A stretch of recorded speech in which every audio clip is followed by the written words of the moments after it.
संविधानाने जी जबाबदारी टाकली होती 1976 साली आणि 2002 साली, त्या दोन्ही प्रमाणे परिसीमन करणं गरजेचं होतं.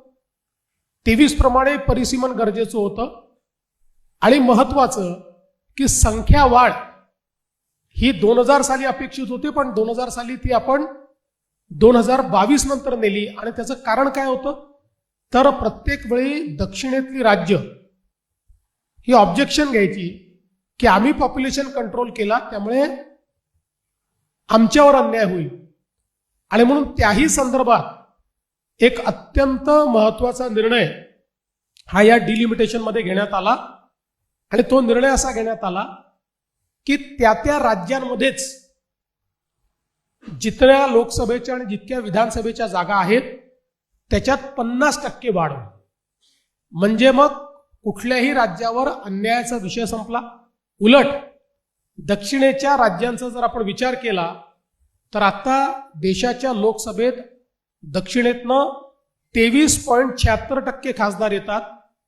ते प्रमाण 23.87% झालं असतं. हे मार्जिनली वाढलं असतं, ते कमी झालं नसतं.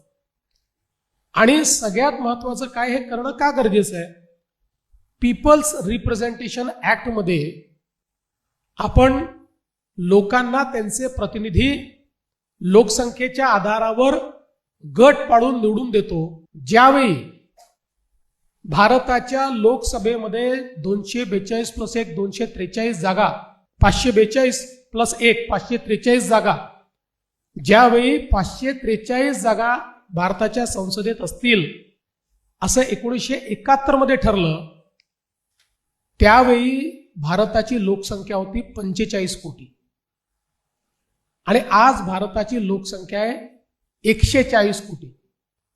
3 पटींनी लोकसंख्या वाढल्यानंतर संसदेमध्ये जर रिप्रेझेंटेशन वाढवलं नाही तर संविधानाने लोकशाहीमध्ये पीपल्स रिप्रेझेंटेशन ऍक्टची जी तरतूद केलेली आहे तिच्याशी कुठेतरी प्रतारणा होईल.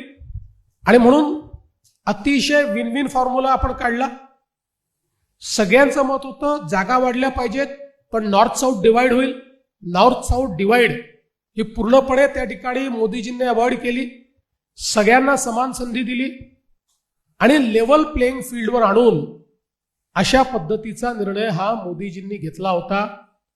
पण 2023 साली ज्या लोकांनी याला समर्थन दिलं की डिलिमिटेशन हे सेन्सस नंतर होईल, डिलिमिटेशन हे कशा पद्धती, महिला आरक्षण विधेयक हे डिलिमिटेशन आणि सेन्सस प्रमाणे लागू होईल, त्याच लोकांनी हे लक्षात आल्याबरोबर की आता एनडीएकडे 2/3 मेजॉरिटी नाही आहे, सरड्यासारखा रंग बदलला, आपले खरे दात बाहेर काढले आणि या विधेयकाच्या विरोधात मतदान केल्यामुळे विधेयकाच्या बाजूने 298 आणि विरोधात 231 मतं पडली. आणि जर 2/3 मेजॉरिटीचा विचार केला तर 352 मतांची आवश्यकता होती. त्यामुळे मेजॉरिटी मिळाली पण 2/3 मेजॉरिटी मिळाली नाही आणि हे विधेयक या ठिकाणी मंजूर होऊ शकलेलं नाही. याचा परिणाम काय आहे?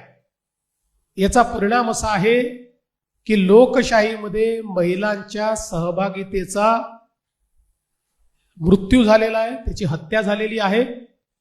आणि त्याचे हत्यारे हे सगळे विरोधी पक्ष आहेत की ज्यांनी या सर्व आमच्या नारी शक्तीचा मोठा अपमान केलाय.